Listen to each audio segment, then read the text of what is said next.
Hi, Mr. C here. So we had the chance to go ahead and mix up our epoxy. Now that we're all done, we've thoroughly mixed this for a good 7 to 10 minutes actually, a little bit longer than normal. So I know that this has been mixed up really well, okay? I don't have to worry about this not being mixed up well enough for it to cure.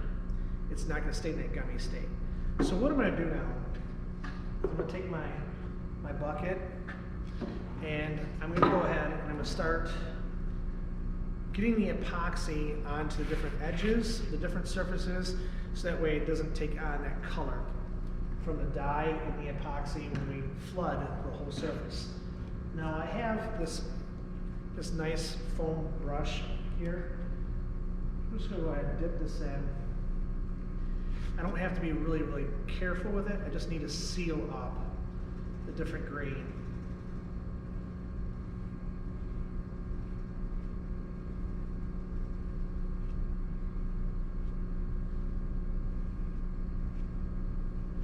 Okay.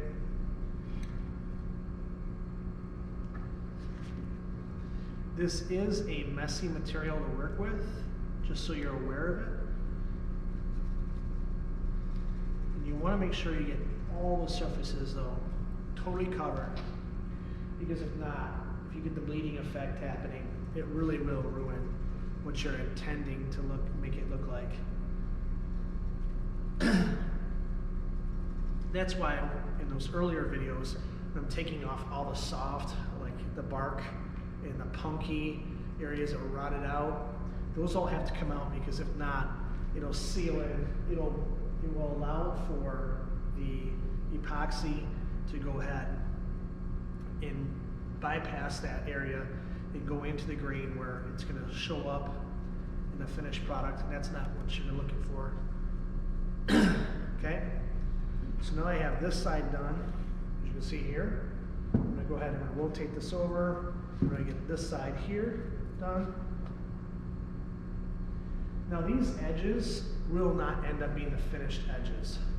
We will, at the very end, cut this down just a little bit to a specific size, because I want to make sure it's perfectly square. And you'll see what I mean at the end, about what I mean by being perfectly square. Is that yes, this box is perfectly square, but it might not sit in here perfectly. It might be slightly off, and it's just a lot nicer to be able to take the finished product or the finished blank, which would be all of this put together, and then go ahead and cut that to a very specific size.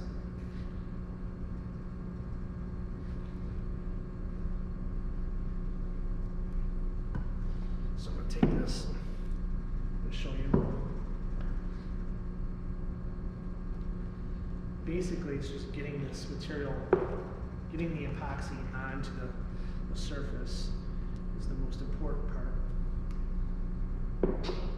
This ends up drying like a piece of plastic, essentially, over the whole surface.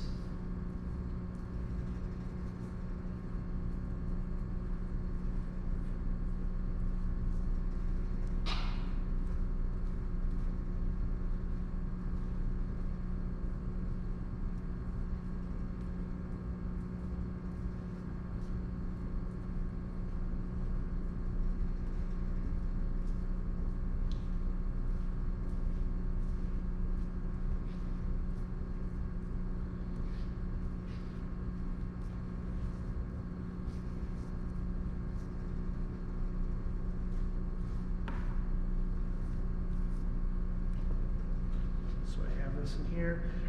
The foam brush also helps prevent bubbles from occurring.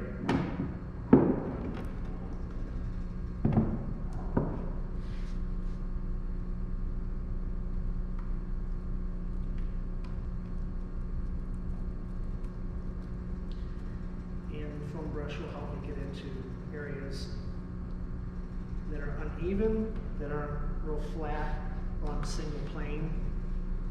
Just kind of forms right along that edge of that organic shape.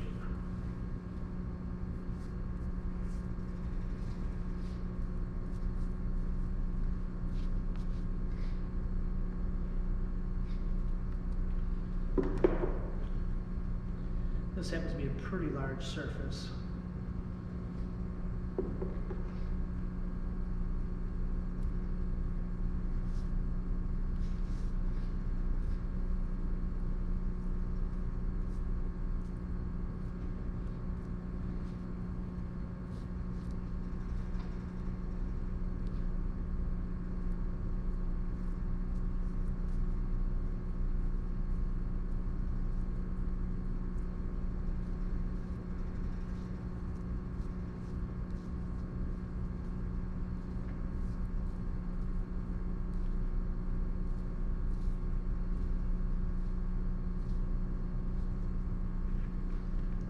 So now we just have to get this edge here, finish this off.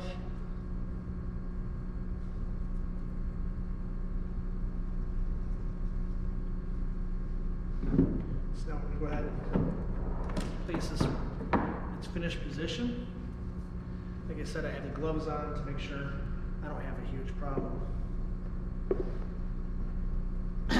On this piece, this has already been coated on this side, this has been coated, let me see the back side, and this has been coated. So now we just have to do the faces, which is nice.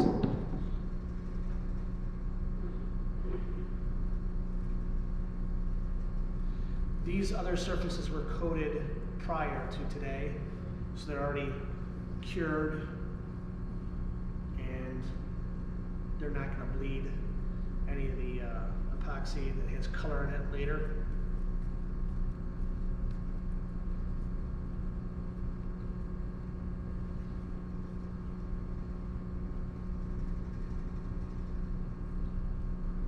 Okay, flip this over. Remember now, this is just clear epoxy with no added color or anything like that in it, no thickeners, just clear epoxy.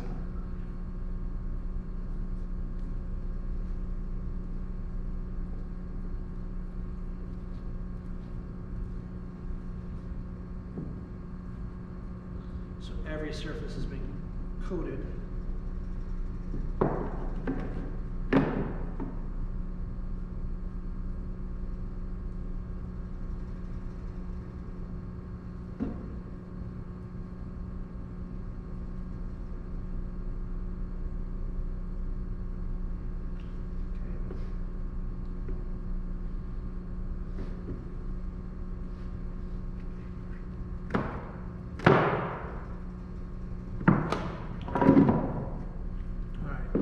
So now this last piece, the edges on this have been coated once prior, but I see a little bit of spots. I'd like to get a little bit better. And I know that the end grain here and the edge grain that's been cut with a saw was not coated.